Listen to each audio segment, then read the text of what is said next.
Why was a stone used as an aid in translating the Book of Mormon? Post contributed by BMC team.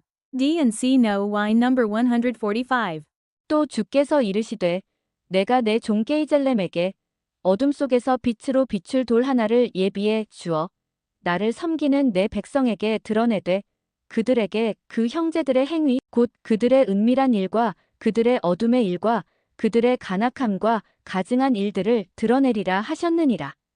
엘마서 37장 23절. 더노.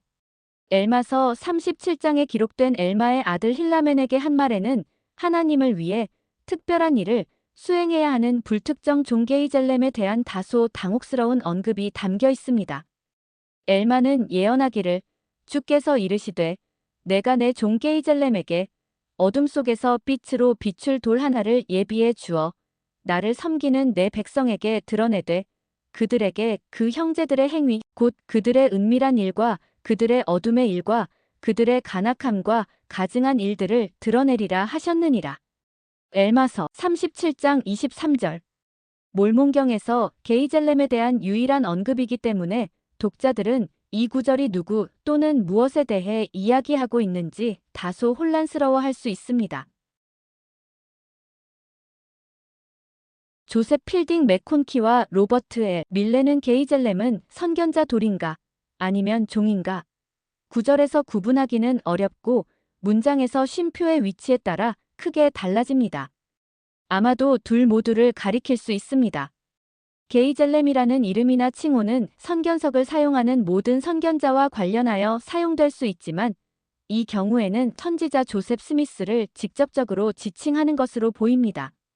게이젤렘은 아마도 하나님이 예비하신 돌을 사용한 개인의 이름일 수 있지만 이 문제는 아직 해결되지 않았습니다. 로열 스코웃에는 이 구절에 대한 교회의 해석을 조셉 스미스의 생애까지 추적했는데 선지자 조셉 스미스와 그 돌을 게이젤렘으로 다양하게 지칭했습니다. 조셉 스미스는 게이젤렘의 정체성에 쉽게 맞을 것입니다. 여러 역사가와 학자들이 논의했듯이 조셉은 몰몬경을 번역할 때 판과 함께 발견된 니파이인 번역기와 나중에 우림과 둠밈이라고 함계인 선견자 돌을 모두 사용했습니다. 심지어 일부 일반 권위자도 이 주제에 관해 글을 썼으며 향후 이 주제를 조명할 연구가 예정되어 있습니다. 안타깝게도 조셉이 번역 중에 이러한 도구를 사용했다는 역사적 자료는 때때로 모순되거나 모호합니다. 예를 들어 몰몬경 번역에 참여한 목격자조차도 사건에 대한 설명에서 용어를 혼동하는 경우가 있었습니다.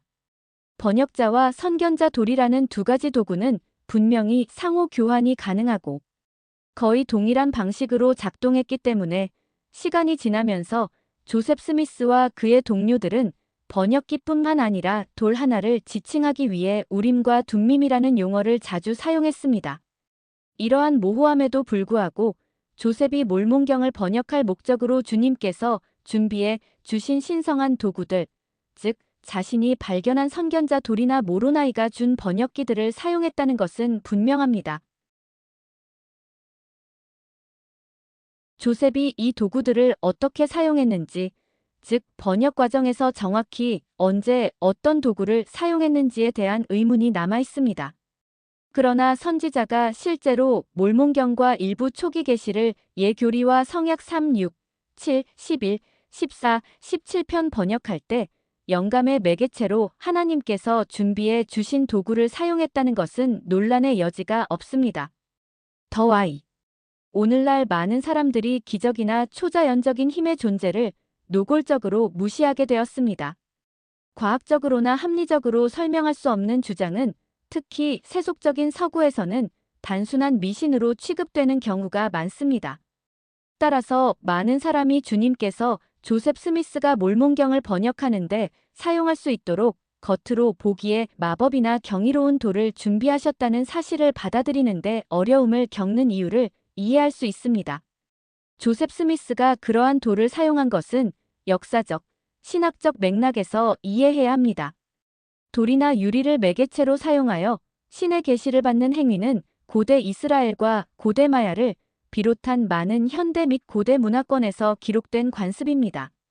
조셉 스미스가 살던 시대에는 미국 시골 지역에서 소위 민속 마술이 행해졌습니다.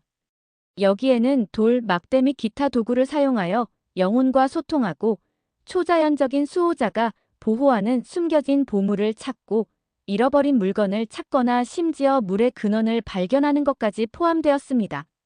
스미스 가족은 이 문화에 참여했으며 조셉 자신은 판을 회수하고 번역하기 전부터 마을의 선견자로 명성이 자자했습니다. 그러나 인류학자와 역사가들 사이에서는 고대인과 현대인이 행한 마법을 보다 전통적인 종교와 반대되는 개념 어떻게 적절하게 정의할 것인지에 대해 여전히 많은 논쟁이 존재한다는 점을 명심해야 합니다. 이러한 초자연적 관습에 참여한 남성과 여성은 일반적으로 자신의 기독교 신앙과 충돌한다고 생각하지 않았습니다. 모세와 엘리야, 베드로와 바울을 비롯한 구약과 신약의 선지자들은 물론 예수님 자신도 큰 기적을 행하는 데 사용된 능력이나 도구를 가지고 있었습니다.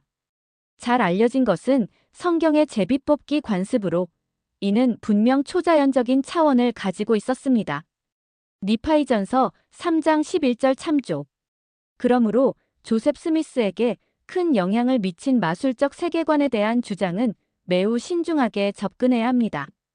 조셉이 실제로 이러한 유형의 민속 문화에 얼마나 관여했으며 그것이 실제로 그에게 얼마나 많은 영향을 주었는지에 대해서는 여전히 정당한 의문이 남아 있습니다. 그럼에도 불구하고 후기 성도의 신학은 주님께서 문화적으로 내재된 방법을 통해 그분의 자녀들과 소통하실 수 있음을 인정합니다. 니파이후서 31장 3절, 교리와 성약 1편 14절. 또한 몰몬경 자체는 주님께서 하나님의 은사와 능력으로 고대 기록을 번역하는 선견자들을 도울 성스러운 돌을 포함하여 그분의 능력을 전달할 수단을 물리적 도구 준비하시는 것에 대해 구체적으로 말씀합니다. 모사이아서 8장. 우리는 궁극적으로 몰몬경 번역의 본질이나 과정, 그리고 주님께서 선지자 조셉이 활용할 수 있도록 성스러운 돌을 준비하신 이유를 완전히 이해할 수 없을지도 모릅니다. 그럼에도 불구하고 조셉이 어떤 속임수나 요술을 부린 것이 아니라 하나님의 은사와 능력으로 판을 번역했다는 사실을 일관되고 반복적으로 증언했고 그 과정에 가까이 있었던 많은 증인들이 확인했다는 사실은 변함없습니다. 몰몬경 번역의 역사에 대한 올바른 이해는 몇 가지 의문에 답하거나 어떤 면에서는 신앙을 증진시킬 수 있습니다. 그러나 몰몬경의 신성한 본질에 대한 불타는 간증을 포함하여 조셉 스미스가 선지자로 부름받은 영적 간증은 오직 하나님으로부터 성신의 권능을 통해서만 나옵니다.